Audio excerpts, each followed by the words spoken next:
Ертеде бір атақты бай қайтыс болып, артында аса көрікті, ақылды, жалғыз қызымен мыңғырған малы қалыпты. Қыздың сұлулығы мен байдың жасауына қызыққан небір байманап пен би болыстар өзара таласып, қыз ауылына құдалыққа келіп апталап, айлап жатып алады. Итте ерылдасқан қызыл көз пәлелерден мезі болып құтылғысы келген қыз, еліне қадірлері бар қазылар мен ақсақалдарды жинап ақылдасады да, былай деп жар салады. Сендер көпсіңдер, мен жалғызбын, мен екі жұмбақ айтам. Сол жұмбақтың шешуін тапқан жігіт, маған да анау өріс толы малға да ие болады. Менің ордама тек жұмбақты шешем дегендер ғана кіреді. Жұмбақты шеше алмағандар киімін шешіп, үстіне бал жағып, тауықтың жүнін аунайды. Сол бетімен атын осында тастап, еліне жаяу қайтады деп. Сөйтіп, кеудесін қағып, көпсінген атқа мінерлердің тапқырлығы безбенге түседі.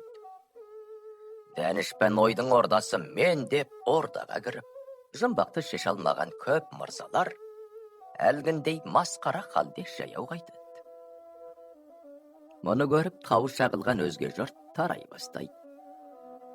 Әлі де қыздан дәмесі бар шағын топ қана қалады. Олар да ордаға кіруге батын алмайды. Желінбей ет, ішілмей қымыз қалады. Сөйтіп отырғанда, ақ бозат мінген жұпыны киімді бейтаныс жігіт келеді. О, халайық, кедей кепшіктің жүзі жадырап, бай мырзалардың қабағы қатып қапаланғанын көргенім осы. Не болып жатыр бұл ауылда деп сұрайды. Ел мән-жайды түсіндіреді. Бәлі, дейді бейтаныс жігіт. Қыз жұмбағын шеше алмасам, жігіт болып жер басып жүрдім не, жүрмедім не? Тәуекел, кіремін. Ессіз болмасаң еліңді тап. Сен түгіл ел билеген болыс билерде қыз жұмбағын шеше алмай тауықтың жүнінен тоңгиып масқараға ұшыраған дейді есік алдында тұрған көп мырзаның бірі. Жігіт олардың айтқанын тыңдамай, ордаға кіріп барып, төрде отырған қазылардың алдына қамшысын көлденең тастайды. Құрбымның барлық шартын естіп білдім. Жалғыз атты кедей едім. Осы жылы мыңғырған мал айдап, айдай сұлу құшып, мерейім тасып елге қайтармын. Айтсын жұмбағын. Қыз тәкаппар жігітке былай деп жұмбақ айтады. Ертеде екі батыр жігіт ақылымен ел аузына іліккен бір кедейдің қызына бір мезгілде құда түсе келеді. Қызды қайсына берерін білмей, ауыл ақсақалдары қатты сасады. Біріне берсе екіншісі ерегесіп, екі ел арасында дау жаңжал туады. Ақыры қыздың өз ақыл табады. Қыз екі жігітке, екеуіңде екі елдің беткүстар азаматсыңдыр. Біріңнен біріңді кем көрмеймін. Бірің бозат, бірің торат мініп келген екенсіңдер. Қайсының болсаң да бақтарыңнан көріңдер. Сонау көрінген қарауыл төбеге барыңдар да, осы жерге дейін жарысыңдар. Осы жарыста кімнің аты қалық белсе, мен соның етегінен ұстаймын дейді. Екі жігіт қыздың қулығын қарауыл төбеге барғанда бір-ақ біледі. Ал жібердік, ал кеттік дескенмен, екеуде тұрған орындарынан қозғалмайды. Қыз уәдесі бойынша кімнің аты қалық белсе, соның етегінен ұстамақ. Екеуінің де қалып барғысы келеді. Бұлар ал кеттікпен әптен шаршап. Қай, қыз бізді мазақ еткен екен. Аяңдап барып, айыбымызды тартайық деп тұрғанда, қасына желмая мінген бір қарт кісі келеді. Жөн сұрасып мән-жайға қаныққан қарт екеулеріне бір ақыл айтады. Жігіттер қарттың айтқан ақылын орындап, ауылға қарай жарыса жөнеледі. Бірінен бір озуға тырысады.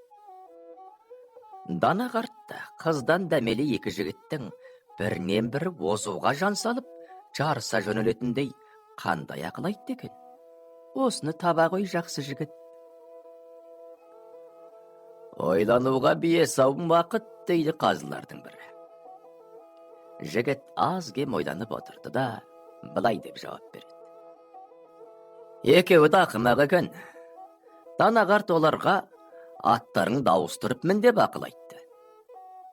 Қыз басында қайсыныңның атын қалық белсе соған тиемде демес пе? Ендеше қайсысы болса да бақталасының астындағы өз атын қалдыру үшін, ананың атын оздыру үшін күш салатыны белгілі. Дұрыс, дәл таптың, дейді қазылар. Жігіттің шапшаңдығы мен тапқырлығына сәл таңданған қыз екінші жұмбағын айтады.